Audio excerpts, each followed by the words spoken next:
Vakutora kuti NeHanda Mudzimu wati kutaura nezvawo kwete masvikiro kunzi kuti Mudzimu wechinhukadzi. Gumbi akanga asiri munhukadzi, asi Mudzimu waisarudza kusvika pavanhukadzi. Mhondoro yaisarudza kusvika pavanhukadzi. Ndosaka Charwe ainzi NeHanda. Asi isu tinozoti Mbuya Nehanda. Mumaonero angu nemaziro angu, kana munhu achisvikirwa nemhondoro unongodaiwa nezita remhondoro, kungonzi chaminuka, kungonzi NeHanda. Zvinotova nekuremekedza izvozvo. Kunzi chaminuka, kunzi NeHanda, zvine kuremekedza kuripo nechekare. Asi kana Mudzimu uya waenda, ndipo panozodaidzwa kunzi sekuru kana kuti mbuya. Kuti titi Mbuya Nehanda, pane kakuresva karipo, asi zvinhu zvatatojaira kutaura. Kuti Mbuya Nehanda ndizvo zvoita kuti tifunge kuti Mudzimu uyu Mudzimu wechinhukadzi, kuti machembere aripo apa ati kutaura nezvavo.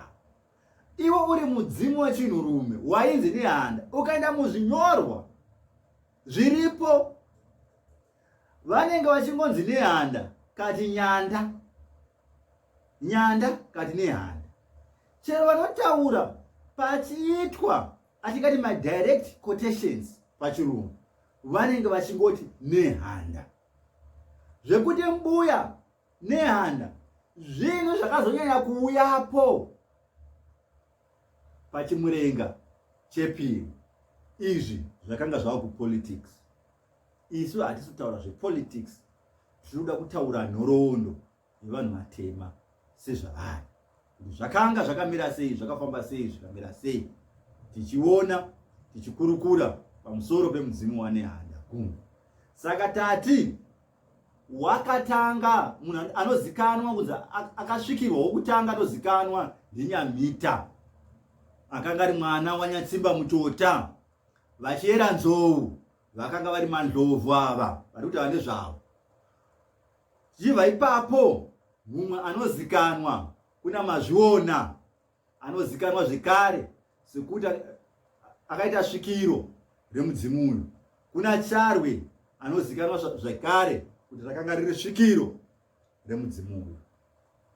Tikatarisa Charwe nevamwe vanhu ava vaiera mhofu. Nyamita ega nevamwe vari kumashure hatizivi kwaNyamita. Nyamita aiera nzou samanyanga. Saka tinotoona kuti Mhondoro haibati nedzinza rimwe chete. Mhondoro dzinobva apa dzoenda apo dzoenda apo. Wakambobata kumera nzou, Gumbi yabvapo ava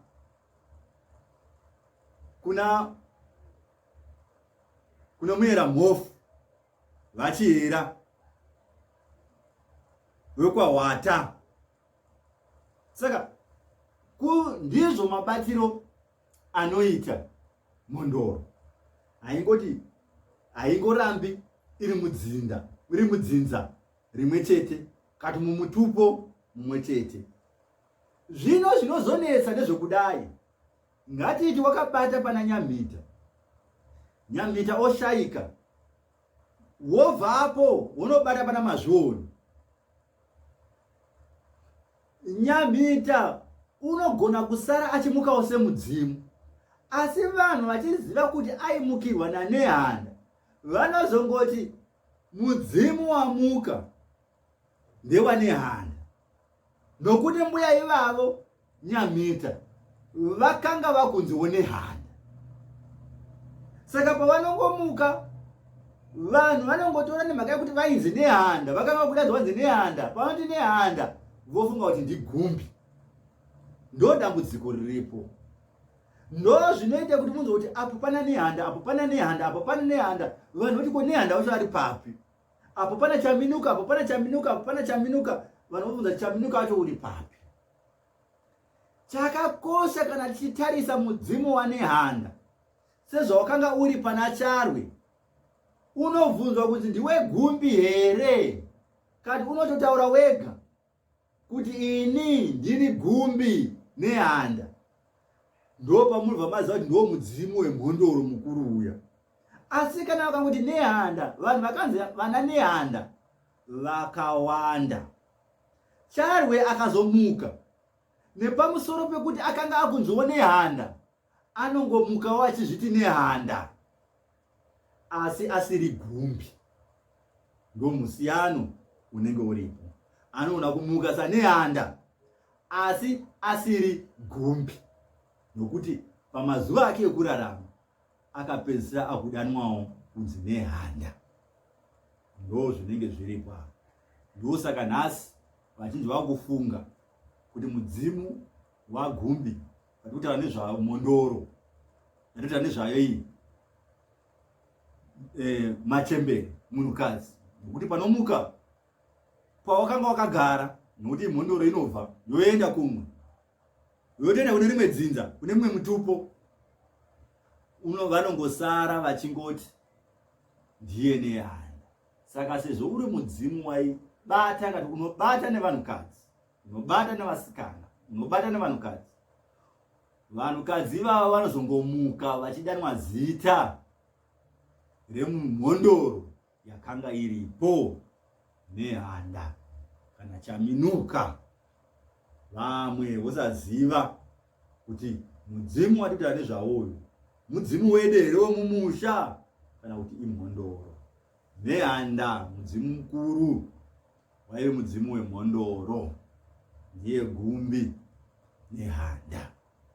Tati tione kuti pane musiyano pana Gumbi Nehanda naCharwe.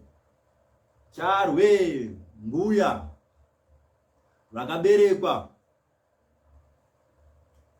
kunzvimbo yaWata, vakaberekwa panodaidzwa ipo kunzi. Nanhasi tikatarisa zvinyorwa zvevarungu zvinotitaridza kuti pakanga pakazoita nzvimbo yakanga yakudaidzwa kunzi Nehandas. Zvinoreva kuti vakanga vava nemukurumbira Mbuya Charwe, asi vakaberekerwa tingati pachirungu muvillage inonzi Chidamba. Ndiwo mbuya vatikuta nezvavo, Charwe, Mbuya Charwe. Wata, kwaWata munzvimbo inonzi Chidamba.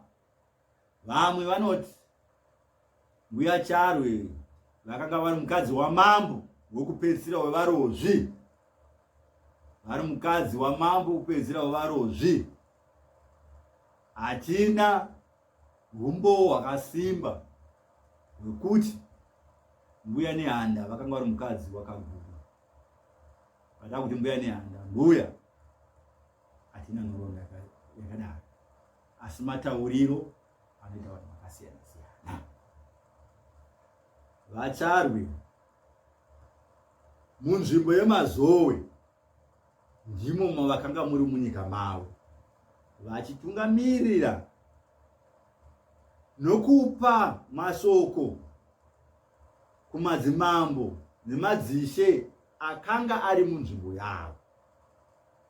Kana tikaenda titabva kwavakanga vari kunzvimbo yavakararama, ndio munyika vakanga vari mudzimu mukuru wenyika iyoyo,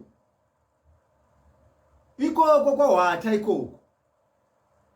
Kana tikaenda kuna Mutasa, kwa Mutasa kwanga kune mudzimu mukuru weko kumanyika, manyika yakanga iri nyika yakazvimirirawo, yakanga ine mudzimu wayo mukuru ikoko. Tikaenda kumaungwe, maungwe kwana Makoni kwakanga kusingadanwi Nehanda, vakanga vasingaendi kuna Nehanda kana kuda kubvunzira, vakanga vane midzimu yavo mikuru ikoko. Tine masvikiro akanga ariko aishanda nemadzimambo akasiyana siyana akanga ane nyika dzavo. Tina muenda mberi vaishanda vari kunyika dzavakanga vari ikoko, vanhu vanotozikanwa, masvikiro anozikanwa. Tiri kutaura nezvemasvikiro akatovhimwa nevarungu vakaurawa sezvakangoitwawo Nehanda. Mumaungwe svikiro guru reikoko rakatovhimwa rikatourawa naLieutenant Colonel Alderson, akatozvinyorawo izvozvo. Rakatoita zvokupfurwa svikiro iroro rikaurawa. Saka masvikiro enyika dzakasiyana siyana, tiri kuti takanga tine nyika dzakasiyana siyana varungu vasati vauya, tisati tava nenyika imwe chete inonzi Zimbabwe nhasi.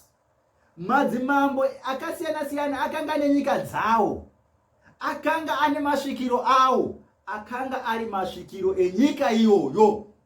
Svikiro raMakoni, svikiro raMutasa, svikiro raMashayamombe. Mashayamombe akanga aitwa nesvikiro rakewo rakanga risiriwo Nehanda. Ndo zvatofanira kubata. Asi zvino Zimbabwe yakurwirwa pachimurenga chepiri, ndipo pakazotanga nhau yokunzi Nehanda Charwe mudzimu wenyika. Ndo pakaita sekunokanganisika ipapo. Kusiri kuti hatisi kuti Mbuya Charwe havana kukosha, vakakosha nekuti vakanga varimo mukati, vachipa pfungwa dzavo, vanhu vachinobvunzira kwavari, vachinotaura, vachinobetserana, vachinobata nemadzimambo akanga ari munzvimbo mavo. Zvimwezvo kuna Makoni. Saka tinofanirwa kupaziva ipapo kuti chero svikiro ratakunyanya kuziva nhasi riri Charwe, Mbuya, nemhaka yekuti vakanga vane Mhondoro inogona kukosha zvekare munhoroondo yevashona. Asi ngatizivei kuti kune mamwe masvikiro akakosha asina kunyorwa nezvavo, akashanda semashandiro akangoitawo Mbuya Charwe. Tinofanira kuziziva izvozvo. Ndiko kuti tidzoke pachivanhu chedu chaicho chaicho. Pachivanhu chedu chaicho chaicho chinotiziva kuti dunhu rega rega, nzvimbo yega yega ine midzimu yeko. Haunopiri midzimu yerimwe dunhu kune rimwe dunhu. Tangova munyika yazobatanidzwa madzishe yonzi Zimbabwe. asi ukaenda kwachivi uchasvika kuchiudzwa nhoroondo yeikoko yakasiyana nekuti nehanda. Kana vopira mudzimu wenzvimbo yavo havaisi zita raNehanda mukati, kati raMbuya Charwe mukati. Vanenge vane midzimu yavanokoshesa ikoko. Mudzimu unozikanwa kumashona ose zvavo, unotaurwa nezvavo, watingataura kana kuimba nezvavo nditovera. Ndozi baba, zvati ndozi baba ziguru, panobva marudzi akasiyana-siyana echishona. Ndosaka nanhasi panziyo dzedu dzechinyakare pachimbwa kunzi tovera mudzimu dzoka. Vana vanorwara kwazo aitovera mudzimu dzoka.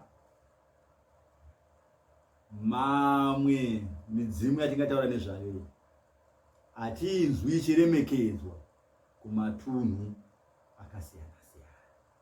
Tati titaure chivanhu chedu sezvachiri. Kana totaura pamusoro paNehanda, tizive totaura Mhondoro inoti ikabata nevaera mhofu inogona kubata zvekare nevaera nzou. Kana zvekare yabva Gumbi, hatizivi kuti ari kubata ripari, asi svikiro kana raenda rinogona kumukawo zvakare iro semudzimu. Ndozongodaidzwa zita rimwe chetero raingodaidzwa achiri kutsika pasi.